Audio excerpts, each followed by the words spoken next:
يصلح لكم أعمالكم ويغفر لكم ذنوبكم ومن يطع الله ورسوله فقد فاز فوزا عظيما أما بعد فقد قال الله تعالى في الكلام المجيد فأعوذ بالله السميع العليم من الشيطان الرجيم بسم الله الرحمن الرحيم نحن نقص عليك نبأهم بالحق إنهم فتية آمنوا بربهم وزدناهم هدى সূরা কাহফ 13 আয়াত।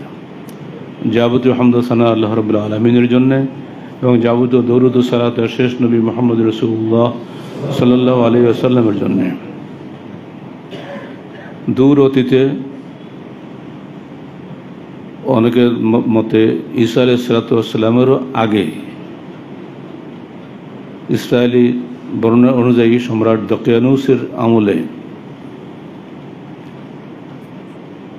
শিরক ও তাওহীদের যে সংঘর্ষ ঘটেছিল,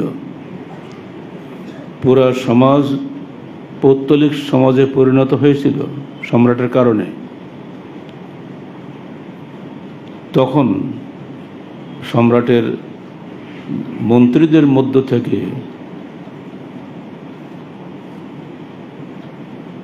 কয়েকজন যুবক ছেলে একদিন বার্ষিক সম্মেলনের চলাকালীন অবস্থা থেকে ঘুরে দাঁড়াইল। একে একে একসঙ্গে সব যোগ সাজসে নয়, দাঁড়িয়ে এসে বলছে, এসব করে লাভ কি? আমাদের সম্রাট তো আমাদের সৃষ্টিকর্তা নন,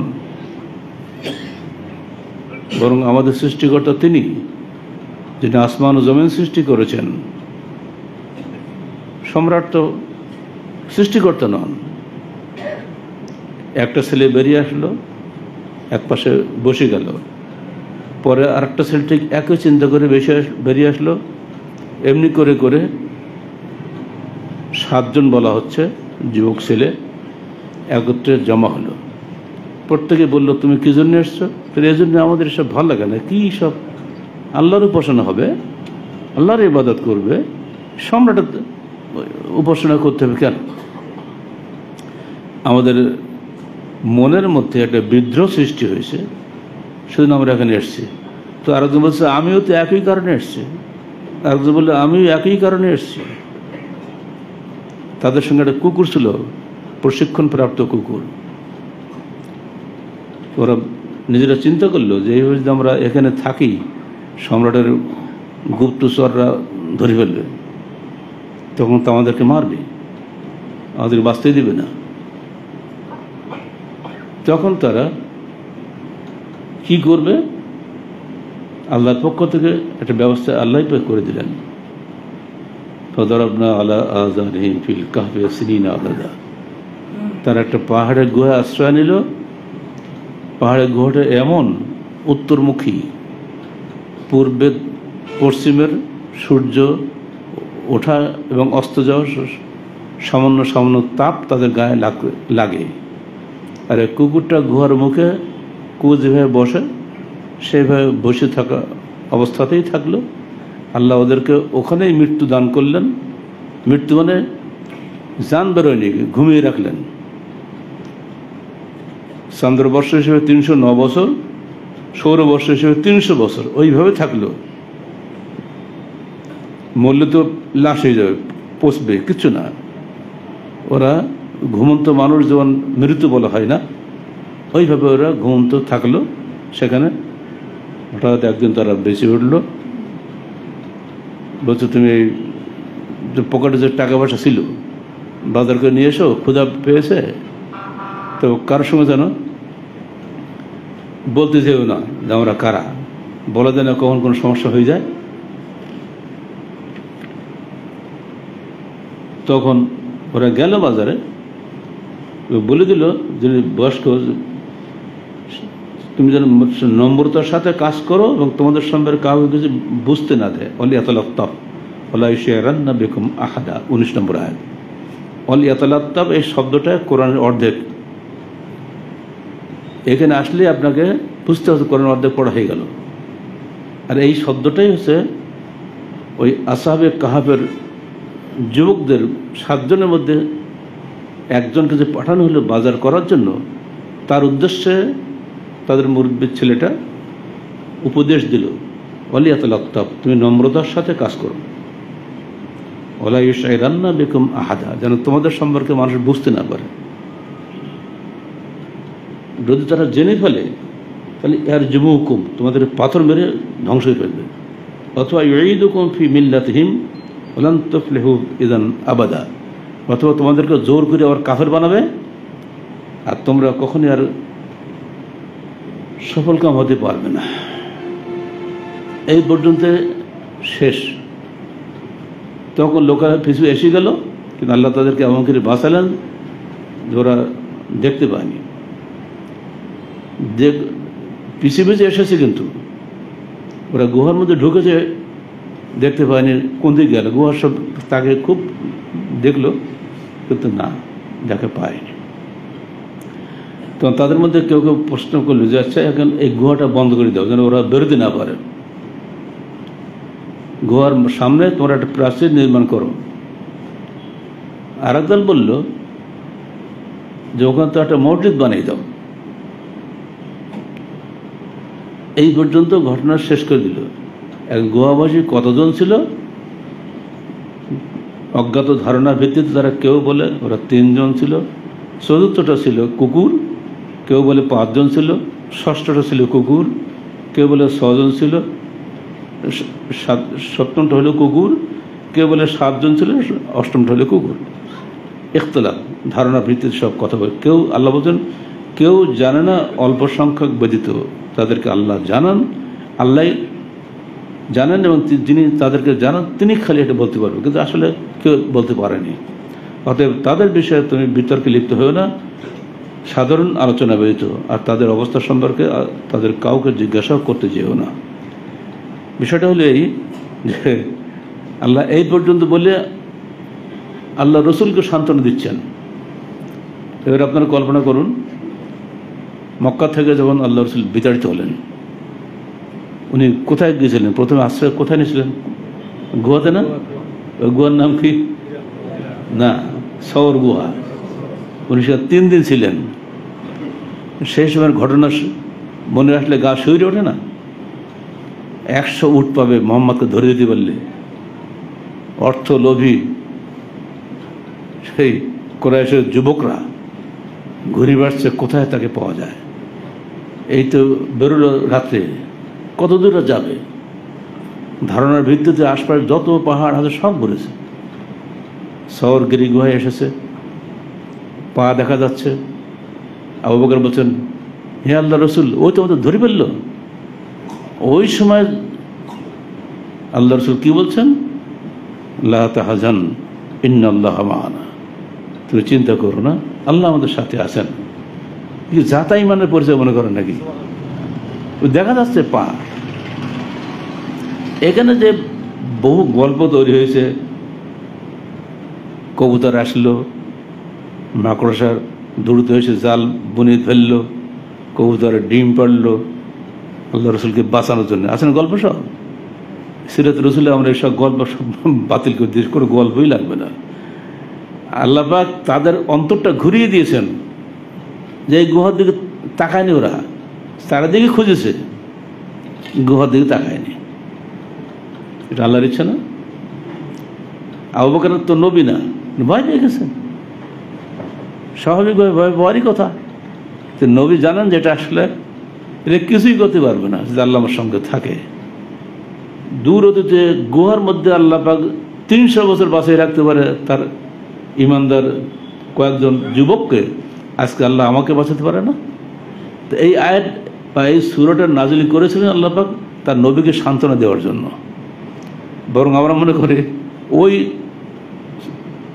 যুবকদের চাইতে, আসহাবে কাহফের যুবকদের চাইতে এই সওর গিরি গুহার এই 2 জন মানুষের ঈমান আরো জোরালো ছিল বলেই দ্ব্যর্থহীনভাবে তিনি বলে দিলেন লা তাহজান ইন্নাল্লাহা মা'ানা, চিন্তিত হয়ে না, আল্লাহ আমাদের সঙ্গে আছেন। প্রত্যেক মুসলমানের মধ্যে আল্লাহর প্রতি ভরসা এইভাবে যখন এসে যায়, তখন তাদের আসল ঈমানের বিষয়টা বুঝতে পারা যায়। আর এই ঈমানের প্রতি আল্লাহ পাক তার রাসূলের মাধ্যমে মানুষকে দাওয়াত দিয়েছেন। বিদায় হজের ভাষণে, আইয়ামে তাশরিকের দ্বিতীয় দিনের ভাষণ, জনগণের উদ্দেশ্যে আল্লাহর রাসূল কি বললেন? ইয়া আইয়ুহান নাস ইন্না রাব্বাকুম ওয়াহিদ ইন্না আবাকুম ওয়াহিদ লা ফাদলা লি আরাবিয়্যিন আলা আজামিয়্যিন ওয়ালা লি আজামিয়্যিন আলা আরাবিয়্যিন কুল্লুকুম মিন আদম ওয়া কুল্লু আদম মিন তুরাব। তারপরে আয়াতটা বললেন, ইন্না আকরামাকুম ইনদাল্লাহি আতকাকুম, সূরা হুজুরাত 13 আয়াত। হে জনগণ, নিশ্চয়ই তোমাদের সৃষ্টিকর্তা একজন, নিশ্চয়ই তোমাদের পিতা আদম একজন।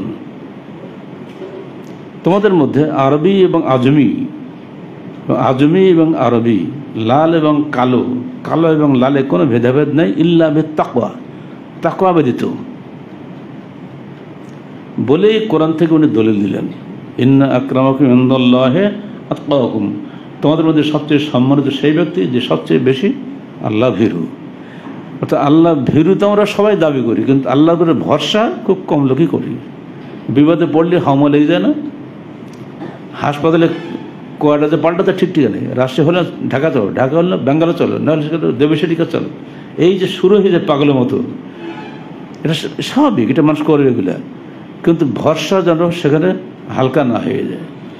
আল্লাহর উপরে পূর্ণ তাওয়াক্কুল করতে পারলেই আল্লাহর পক্ষ থেকে সাহায্য নেমে আসে। ইতিহাসের এবং হাদিসে এগুলো এসেছে। এমন থেকে একদল লোক বেরোলো, আমরা হজ করতে যাব আল্লাহর উপরে ভরসা করে, পায়ে হেঁটে। ওরা পৌঁছে গেছে, তো ওমর ফারুক বলছে, কী ব্যাপার তোমাদের কী হয়েছে? আমরা মুতাওয়াক্কিল, আল্লাহর উপরে তাওয়াক্কুলকারী। এটা কি তাওয়াক্কুল? তাতে আল্লাহ নবী উঠে চড়তেন না, ঘোড়া চড়তেন না, হেঁটে আসতেন মদিনা থেকে মক্কায়? কিন্তু ওরা এগুলো শুনতেই চায় না। আজকে বাংলাদেশেও কিছু ছেলেকে আমরা দেখছি, ফের মাঝে মধ্যে আসে, হুন্ডা রেডি করেছে, আমরা হজে যাব, 7টা দেশ পার হবো, হুন্ডা চালাই চলে যাব। অনেকে তাদেরকে ফুলের শুভেচ্ছা দেয় রাস্তাঘাটে, অনেকে বাইসাইকেলে যাওয়ার ঘোষণা দেয়। এগুলো ছেলেরা যেন করো না, যৌবনের জোশ অনেক সময় এগুলো মানুষকে প্রলুব্ধ করে। আল্লাহ নবী পায়ে হেঁটে কত দূর গিয়েছেন, আমার কেন পারবো না? আরে বাবা, যে যুগে যে যানবাহন তুই করবো, তুই চেষ্টা করবো, তার মধ্যে এটা না যে তোমাকে পায়ে হেঁটে যেতেই হবে। বরং আল্লাহ নবী নিজে যুদ্ধ করেছেন বদর যুদ্ধে, সেখানে মিকদাদ ইবনে আসওয়াদ আল আমেরি, তিনি নিজে ছিলেন ঘোড়সওয়ার। সমস্ত সাহাবী ছিলেন প্রথম পর্যায়ে, মাত্র 7 জন ছিলেন ঘোড়সওয়ার, তার মধ্যে একজন ছিলেন মিকদাদ ইবনে আসওয়াদ আল আমেরি। তাহলে মাত্র 7 জন লোক ঘোড়সওয়ার, বাকি সবাই ছিলেন পায়ে। তাবুক যুদ্ধ যাচ্ছেন, একটা উঠে 18 জন বাড়ি বাড়ি, যার জন পালা আসে তখন সেই পালায় উটের পিঠে বসেন। আল্লাহ নবীর সঙ্গে উনি সবসময় একজন করে নিতেন, কখন ওনার পালায় উনি একটু হাঁটতেন। এইভাবে তাদের জীবন কেটেছে। 1000 মাইল যাওয়া 4 টাইম কথা মনে করেন, প্রচণ্ড গরমের দিনে। তো এরা জোশ, এই জন্য প্রবাদ আছে, শাবাব শাবাত মিনাল জুনুন, যৌবনকালটাই এক ধরনের পাগলামি। এই পাগলামির চিন্তা যেন কারোর মধ্যে না আসে। কোরআনের ভাষা মানুষ তাইলাইকুম সাবিলা, যার সামর্থ্য আছে মক্কা পর্যন্ত যাবার সে যাবে। সামর্থ্য যে কোনো ধরনের সামর্থ্য, সে যুগে ছিল উট আর ঘোড়া, এ যুগে হয়েছে তা বিমান। 2 দিন পরে হয়তো কঙ্কট চলে আসবে, ঢাকাতে উঠবে, চোখের পলকে চলে যাবে যোদ্ধায়, সময় লাগবে না, এখন তো 5.5 ঘন্টা লাগে। কল্পনা করতাম না আমরা। আমাদের মামুরা, আমার মামু 3 বার হজ করেছে, প্রত্যেকবার যাওয়ার সময় কান্নাকাটি পড়ে যেত বাড়িতে, সারা গ্রামের লোক জমা হইতো, চিরদিনের মতো বিদায়। হজ মানেই মৌত, ও গেল যাবে তার ফিরবে না। আমার ভগ্নিবধূ গেলেন, স্কুল হেডমাস্টার, প্রায় 3.5 মাইল পায়ে হেঁটে হাঁটলো গ্রামের লোক সব, আশপাশে আরও বহু লোক, আমি নিজে তার মধ্যে একজন। এই বাসে ওঠা পর্যন্ত পুরো রাস্তা হেঁটে হাঁটলাম তার সঙ্গে, আর সবার চোখে পানি। এই ও স্যার চলে যাচ্ছে, উনি স্কুল হেডমাস্টার তো, আর ফিরবে না। তখন হজ মানেই ছিল আর ফিরবে না। এখন কিন্তু মনে আছে নাকি? এখন হজ পিকনিক সেই আগে যাওয়া যায়, 5.5 ঘন্টার ব্যাপার হলো। দিন দিন এটা কম বেশি হবে, কিন্তু এক কথা হলো যার ওখানে যাওয়ার সামর্থ্য আছে, যেভাবে যাবেন সেভাবে যান, কিন্তু হজটা ঠিক মতো করবেন। হজের সময় যে এগুলি মারামারি করার ঝগড়া ফেসাদ করবেন, হজ দিতে হবে না। এই জন্য হাদিসে মাত্র 2টা শব্দ আসছে, ফালাম ইয়ারফুস ওয়ালাম ইয়াসখাব। হজে গিয়ে কোনো এই বেহায়াপনা কথা বলবে না এবং ঝগড়া বিবাদ করবে না, এই দুটি মানুষ বেশি করে। হজ তো 1, 2, 3, 4 দিন ব্যবহার, খুব সংক্ষিপ্ত হজ করলেও 6 দিন মাসে হজ শেষ। আর বাকি 2.5 মাস, 1 মাস, 1.5 মাস ধরে কী করবে?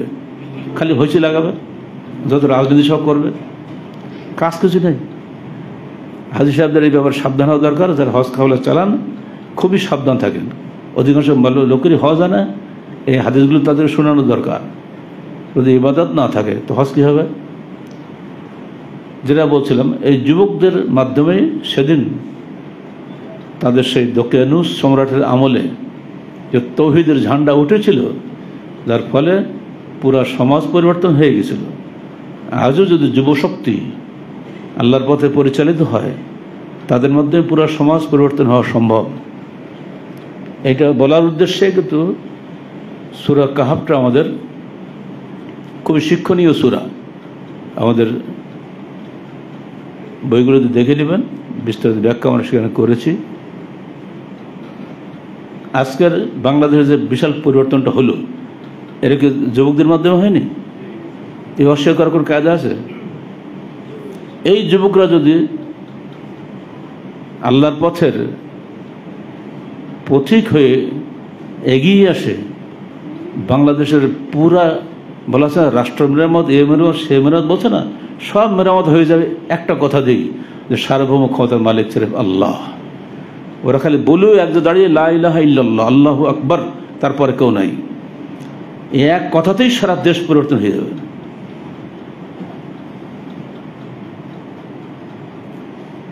ওই যুবশক্তি আসুক দেশে, আমরা সেই কামনা করি আল্লাহর কাছে। আল্লাহ তুমি এমন যুবশক্তি যাও আসহাবে কাহাফের যুবকদের মতো, এবং আল্লাহ রাসূলের সঙ্গে থাকা আবু বকরের মতো যুবকদের মতো আবার তো বাংলার জমিনকে পরিবর্তন করে দাও যুবকদের মাধ্যমে। বার্ধক্যের বয়স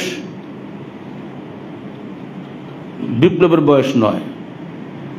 কিছু কিছু লোক আছে যাদেরকে আল্লাহ তাজা রাখেন, অন্তরটা, দেহ হয়তো দুর্বল হয়ে যায়, তাদের মধ্যে অনেক কিছু আল্লাহ পাক করে নেন, যার বহু প্রমাণ ইসলামের ইতিহাসেই আছে। অন্য জায়গায় যাওয়ার দরকার নেই, ইসলামের ইতিহাসের বহু ঘটনা আছে।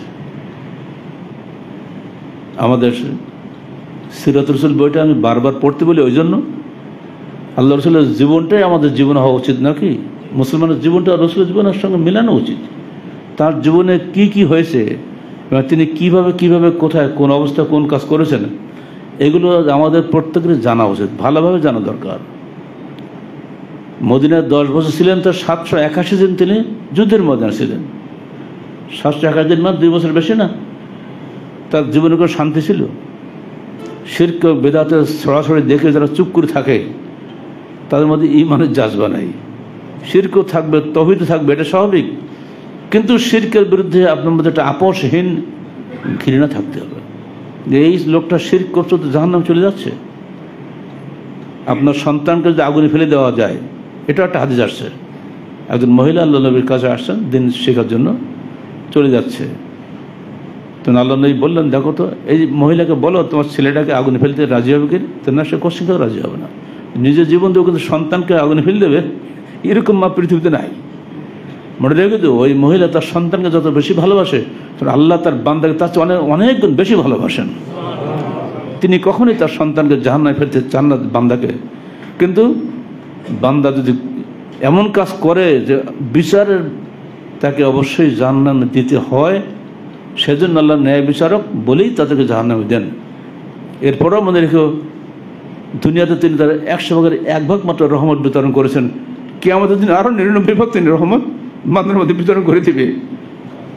তার রহমত শেষ হয়নি। অসাত রহমত আল্লাহ গজবি, আমার ক্রোধের উপরে আমার রহমত জয়লাভ করেছে সবসময়। আমরা শিরকের সঙ্গে আপোষ করব না, কিন্তু শিরকের বিরুদ্ধে তৌহিদের ঝান্ডাকে সবসময় উড্ডীন রাখবো। কোন অবস্থায় তৌহিদকে, রিসালাতকে, আখিরাতকে বাদ দিয়ে দুনিয়াবি কোনো স্বার্থকে অগ্রাধিকার দিতে পারি না। এই আকীদা যদি মজবুত থাকে, তাহলে নিজের পরিবারে, নিজের সমাজে, যেখানে আপনি বসবাস করবেন না কেন, সেখানে দুনিয়া আপনার অনুগত থাকবে। আল্লাহ রসুলের একজন গোলাম ছিল, নাম তার সফিনা। জিহাদের কাফেলা এগিয়ে যাচ্ছে, হঠাৎ কাফেলা থেকে ওই ছেলেটা এক বিচ্ছিন্ন হয়ে গেছে, জঙ্গলের মধ্যে ঘুরে, আর রসুলকে খুঁজে পাচ্ছে না, আছে কোথায় চলে গেল খবর নেই। ইতিমধ্যে বাঘ বেরিয়েছে, ওকে হামলা করবে। বাঘ কাছে সঙ্গে সঙ্গে সফিনা বলে উঠেছে, আনা সাহাবি রাসূলুল্লাহ সাল্লাল্লাহু আলাইহি ওয়াসাল্লাম, আমি আল্লাহ রসুলের সাহাবি। তখন বাঘটা কিচ্ছু বলেনি, গায়ে এসে ঘেঁষতেছে, মুখ ঠেলা দিচ্ছে গায়ে, মানে আদর করে যেটা হয়, সম্মান করে, কথা তো বলতে পারবে না, সম্মান দেখাচ্ছে রসুলের সাহাবের দিকে। তখন বলল, ইশারায় বলে দিল, আমি আল্লাহ রসুলের সাহাবিদের যে কাফেলা গেল একটু আগে, আমি কাফেলার সন্ধান পাচ্ছি না, আমাকে একটু পথ দেখাও। বাঘেরা এই নিঃশ্বাসের খুব দূর থেকে ওরা পায়, যেন পিঁপড়ার সুগন্ধি অনেক দূর থেকে পায় না, এখানে একটা গুড় ফেলেন, এখানে চলে আসে। বাঘেরা বুঝতে পারে, তো তাকে সাথে করে নিয়ে ও বেশ দূরে জঙ্গলের শেষ মাথায় গিয়ে দেখা যাচ্ছে ওই কাফেলা যাচ্ছে। তখন তাকে আদর করে সম্মান করে বিদায় দিল। দূর অতীতে আল্লাহ রসুলের একজন সাহাবের যদি এই মর্যাদা থাকে বাঘের কাছে, এ যুগেও যদি সত্যিকার কোনো ইমানদার থাকে, বাঘ তাকে এ যুগেও সম্মান করবে ইনশাআল্লাহ। এই ইমান আগে প্রয়োজন। এই দৃঢ় ইমান নিয়ে মানুষ চলবে, দুনিয়া আখিরাতে সে বিজয়ী হবে। আর ইমান যদি দুর্বল হয়, তাহলে দুনিয়াবে লোভ যদি বড় হয়ে দেখা দেয়, ইহকাল পরকাল সব শেষ হয়ে যাবে। এই জন্য আল্লাহ পাক সূরা কাহফের মধ্যে ইন্নাহুম ফিতয়াতুন, তারা কয়েকজন মাত্র যুবক ছিল। ভাষাটাকে ইন্নাহুম ফিতয়াতুন আমানু বিরাব্বিহিম, মাত্র কয়েকজন যুবক, তারা আল্লাহ তাদের প্রতিপালকের উপরে ঈমান এনেছিল। এই কয়েকজন যুবক দিয়ে একটা রাষ্ট্র পরিবর্তন হয়ে গেছে সেদিন। ঠিক একইভাবে হয়েছিল জালুতের মাধ্যমে। হযরত দাউদ আলাইহিস সালাম নামে, দাউদ তো নবী, আমরা সবাই জানি। নবী ওর আগে বাচ্চাবেলা উনি কী করেছিলেন, ইতিহাস তো আমরা অনেকে জানি না। এখনও যারা জর্ডান, এখন তো প্রায় আপনার ফিলিস্তিনের গল্প শুনছেন না, ফিলিস্তিন এবং জর্ডানের মাঝখানে নদী আছে, এটা নাহরে শরিয়া বলা হয়। এই নদী পার হওয়ার সময় সেনাপতি তালুত বললেন, তোমরা এই নদী পার হবে, কিন্তু পানি নিতান্ত খেতে গেলে 1 ঢোক পানি খাবা, বেশি খেলে আমার সঙ্গে থাকতে পারবো না। ইসরায়েলি বিবরণ অনুযায়ী 80,000 সৈন্য, জালুতের বিরুদ্ধে লড়াই হবে। তৎকালীন সময় আমালেকের সম্রাট, ফিলিস্তিনের সম্রাট ওপারে চলে গেছে, পানি যে যা পারে খাইছে। ওরা পর বলছে, তালুত আজকে আমাদের দ্বারা যুদ্ধ হবে না, পানি বেশি খেয়ে ফেলেছি, এখন ঘুম আসতেছে। 300 জনের কিছু বেশি, তারা ঠিক 1 ঢোকি খেয়েছিল অথবা খায়নি। তালুত তাদেরকে নিয়ে এগিয়ে চললেন। ছোট্ট ছেলে দাউদ এসে বলছে, আমিও যুদ্ধ করব। বাবা, তুমি ছোট্ট বাচ্চা, তুমি কি যুদ্ধ করবা? না, আমি পারি। তুমি কী পারো? ও তীর গুলতি। আমি তীর গুলতির নিশানা যা মারতে পারি, কেউ পারবে না। আচ্ছা মারো দেখি। বললো ঠিকই তো, আচ্ছা তুমি চলো আমার সাথে। সেনাপতি স্নেহ করে, যে ছোট্ট বাচ্চা ছেলে একা ছেড়ে দেবো, কার মায়ের বুক খালি হবে, আমার সঙ্গেই থাক। জালুত এসেছে বিশাল, একবারে হাতের মাথায় উঠে, মাথায় হেলমেটটা দিয়ে একবারে ফাঁক ফকর নেই, কিন্তু চোখটা তো ফাঁক থাকবেই। তখন তো গ্লাসের যুগ ছিল না যে সামনে ঢেকে দিবি, ওই চোখ হিসাব করে এমনভাবে তীরগুলিতে মেরে দিয়েছে চোখ ফেড়ে মাথার ঘিলিমিলি সব শেষ, ওখানে কাঠি পড়িয়ে সেনাপতি পড়লে আর কেউ থাকে, সব পালাইছে, যুদ্ধ শেষ হয়ে গেল। এইখানে আয়াত নাজিল হচ্ছে কাম মিন ফিয়াতিন কালিলাতিন গালাবাত ফিয়াতান কাসীরাতান বিইজনিল্লাহ। ইতিহাসে বহু অল্প সংখ্যক লোক বহু সংখ্যক লোকের উপরে বিজয় লাভ করেছে আল্লাহর হুকুমে। দেখা গেল ৮০,০০০-এর মধ্যে লাগে নেই, ৩০০ লোকও দরকার হয় নাই, একটা ছোট্ট ছেলের হাতে একটা দেশ বিজয় হয়ে গেল। ইতিহাস তার সাক্ষ্য, কোরআন তার সাক্ষ্য। এই একই ঘটনা ঘটল বদরের যুদ্ধের দিন। আল্লাহ রাসূল জানতেন না যে আমরা বদরের যুদ্ধের কাফেরদের সম্মুখীন হচ্ছি, এটা ওনার জানা ছিল না। হঠাৎ বিপদের মধ্যে পড়ে গেলেন। তখন আল্লাহ নবী জিজ্ঞেস করলেন, এই জাবেরকে দেখো তো আমরা কয়জন। উনি গুনে গেতে বললেন যে ৩০০, একটু বেশি, ৩১৪, বায়াকি রাওয়াতে ১৫ পর্যন্ত আসছে। তখন আল্লাহ নবী বললেন, ও হো, তালুতেরও তো সৈন্যের সঙ্গে এই কয়জনই ছিল। তাহলে উনি কিন্তু হিসাব ধরেছেন কোথায়, তালুত যদি ৮০,০০০-এর মধ্যে ৩০০ নিয়ে জয়লাভ করতে পারে, তা আমিও বদরের যুদ্ধের দিন ইনশাল্লাহ আমরাও জয়লাভ করবো। ঠিক সেটাকে হয়নি বাস্তবে। এটাই হলো ইতিহাস। ইমানের জজবা সবচেয়ে বড় জিনিস, যে ইমান কোনো দুনিয়ার দিকে তাকায় না। যুদ্ধ শুরু হয়েছে, ইমামের হুমাম খেজুর খাচ্ছে, বাহ বাহ বাহ, ধ্যাত ধ্যাত বললাম আমরা, তো কী হয়েছে? আল্লাহ রসুল জিজ্ঞেস করে, এরকম করছে কেন? যে আল্লাহ রসুল, আমি তো শাহাদাত চাচ্ছি, আমি তো জান্নাতে যেতে চাই। এই খেজুর খেতে তো অনেক সময় লাগবে, হায়াতুন তাবিলা, তো লম্বা হায়াত বসে থাকবো, শুকনো খেজুর খেতে সমস্যা না। ও তাই রাগ করে ভাগ ভাগ সব ফেলে দেয়, ঝাঁপিয়ে পড়ে যুদ্ধে। আল্লাহ রসুল বললেন, ইন্নাকা মিন আহলিল জান্নাহ, নিশ্চয়ই তুমি জান্নাতের অধিবাসী হবে। ঠিক সেটাই হলো। কিছুক্ষণ পরে তার লাশ পাওয়া গেল। জিহাদের ময়দানের এই ধরনের ইতিহাস, অসংখ্য ইতিহাস রয়েছে। কমান্ড দিচ্ছেন আল্লাহ রসুল কি বলে? আমরা কমান্ড দিয়ে কুইক মার্চ বলি না। আল্লাহ নবী কি বলছেন? কুমু ইলা জান্নাতিন, কুমু ইলা মাগফিরাতিন ওয়া জান্নাতিন আরদুহা আস-সামাওয়াতু ওয়াল আরদ। তোমরা দাঁড়িয়ে যাও আল্লাহর ক্ষমার দিকে এবং জান্নাতের দিকে, যার প্রশস্ততা আসমান জমিন পরিব্যাপ্ত, অন্য কিছু না। কুমু ইলা মাগফিরাতিন, তোমরা আল্লাহর ক্ষমার দিকে এগিয়ে যাও। মানে এই যে তোমার সামনে যে ময়দান, এখানে ইসলাম জিতলে ইসলাম টিকে থাকবে, আর নইলে আজকেই ইসলামের বিজয় বন্ধ হয়ে যাবে। তাই তোমরা মাগফিরাতের জন্য এবং জান্নাতের জন্য দাঁড়িয়ে যাও। কি জাতা ব্যবহার মনে করেন নাকি? দুনিয়াবি কোনো স্বার্থে কোনো যুদ্ধ, জিহাদ, প্রচেষ্টা কিছুই নাই। যা কিছুই হবে মুসলমান করবে সেটা পরকালীন স্বার্থে।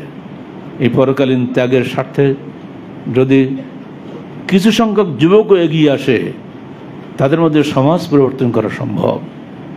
আর ওই অসম্ভবকে সম্ভব করাই মাত্র যৌবনের মাধ্যমে আল্লাহ পাক চেয়েছেন। দূর অতীতে আসহাবে কাহফের কয়েকজন যুবকের মাধ্যমে এবং তার নিজের জীবনে বদরের যুদ্ধের মাধ্যমে তিনি দেখিয়ে দিয়ে গেছেন যে তরুণ যুবকদের মাধ্যমে কিভাবে সমাজ পরিবর্তন হয়ে গেছে। এই বদরের যুদ্ধ ছিল মাইল ফলক। ওই দিন তিনি জিততে না পারতেন, ইসলাম থাকতো না। আল্লাহ নবী ওই দিন কী দোয়া করেছেন পাহাড়ের উপর বসে? ইয়া আল্লাহ ইল্লাম তওবাত হাদিল ইসাবা লা তওবাত ফিল আরদ। ইয়া আল্লাহ, যদি আজকে তোমার এই ক্ষুদ্র কাফেলা বিজয়ী না হয়, তো লা তওবাত ফিল আরদ, পৃথিবীতে কোথাও তোমার আর ইবাদত আল্লাহর কাছে পাবে না, মানুষের কাছে। এই যে দোয়া তিনি করেছেন, হযরত আলী বলছেন আল্লাহ নবী ওদিন প্রচুর বৃষ্টি হচ্ছিল, প্রচুর বৃষ্টি। এই বৃষ্টি যে কত উপকার করলো, কারণ বালিতে পা তো বসে না, পাপ ফসকে যায় না। এটা কোরআনের ভাষা নোআসা, এমন বৃষ্টি বসলো যে পা দেবে গেল, সব সাহাবীরা ঘুমিয়ে পড়তে গেল, আস্তে আস্তে কি আরাম পেয়ে গেল। লাভ হলেই মাটি শক্ত হয়ে গেল, যুদ্ধ জোরদার হয়ে গেল। কিন্তু এ তো আলী বলছেন একমাত্র আল্লাহ রসুল চেতনা ছিলেন আর আমরা সব পুরো ঘুমিয়ে পড়েছিলাম। আমানতান আশা, শান্তিতে ঘুম এসেছিল, কিন্তু আল্লাহ নবী ঘুমাননি। তিনি বারবার আল্লাহর কাছে কাঁদতেন, আল্লাহ ইল্লাম তাজহার হাদিল সাওয়ালা তাওবাতুল আরদ, আল্লাহ যদি এই ক্ষুদ্র জনগোষ্ঠী যে আজকে 313 জন যদি রাস্তায় জিততে না পারে, পৃথিবীর কোথাও তোমাকে ইবাদত করার লোক হবে না। আল্লাহ পাক তার দোয়া কবুল করেছিলেন। ইস্তাগীথুনা রাব্বাকুম ফাস্তাজাবা লাকুম ইন্নী উমদ্দুকুম বিআলফিন মিনাল মালায়েকাতি মুরদিফিন, যখন তোমরা আমার কাছে প্রার্থনা করছিলেন আমরা তোমার দোয়া কবুল করেছিলাম এবং আল্লাহর আসমান থেকে 1000 ফেরেশতা নামিয়ে দিয়েছিল বদরের ময়দানে। ইতিহাস সাক্ষী, কোরআন তো মিথ্যা হতে পারে না, হাদিস মিথ্যা হতে পারে না, ইতিহাস সাক্ষী যে সেদিন কীভাবে বিজয় এসেছিল। যারা মনে করে সংখ্যা দিয়ে, শক্তি দিয়ে, অস্ত্র দিয়ে, জনবল দিয়ে বিজয় লাভ করবো, দেশের বোকা স্বর্গে বাস করছে। ইতিহাস তার পক্ষে কোনো ডকুমেন্ট দেখাতে পারবে না। আল্লাহ পাক আমাদের দেশের এমন যুবক তৈরি করে দিন যাদের মাধ্যমে দেশে ইসলামী বিপ্লব সৃষ্টি হয়, সেখানে পবিত্র কোরআন ও সহিহ হাদিসের ভিত্তিতে সমাজ গড়বে, জামাত গড়বে, ব্যবসা বাণিজ্য হবে, সবই কোরআনের ভিত্তিতে হবে, হাদিসের ভিত্তিতে হবে। তবেই মানুষের জীবনে শান্তি আসবে। তার আগে কোশ্চিনকালে হতে পারে না। যে সুদ লেখে, সুদের হিসাব লেখে, সুদ খায়, সুদ দেয়, যে কুল্লুম সাওয়া, হাদিসের ভাষা, এরা সবই পাপের দিক দিয়ে সমান। আমরা যেন এই পাপের মধ্যে না ঢুকি, যতই আমাদের শক্তি হোক, যতই সেনা শক্তি বৃদ্ধি পাক, লাভ করতে হবে না। যতক্ষণ ইমানের শক্তি বৃদ্ধি না হবে ততক্ষণ পর্যন্ত আমাদের মুক্তি নেই। আল্লাহ পাক আমাদের সবাইকে তার দিনের পথে, জান্নাতের পথে এগিয়ে যাওয়া তৌফিক দান করুন। আকুলু কওলি হাযা আস্তাগফিরুল্লাহ লি ওয়া লাকুম ওয়া লিসাইরিল মুসলিমিন।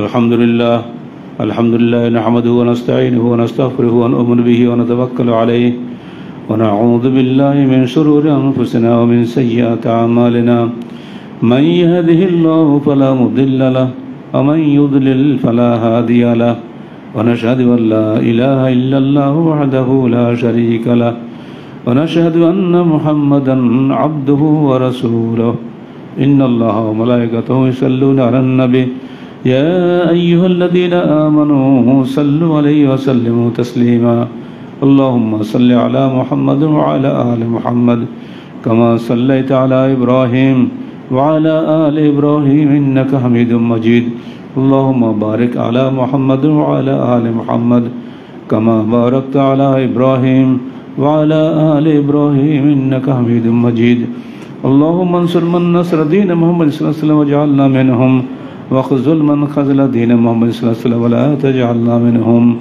عباد الله رحمكم الله إن الله يأمركم بالعدل والإحسان وإيتاء ذي القربى وينهى عن الفحشاء والمنكر والبغي يعظكم لعلكم تذكرون واذكروا الله يذكركم وادعوه يستجب لكم ولذكر الله تعالى وأعلى وأعز وأجل وأتم وأهم أكبر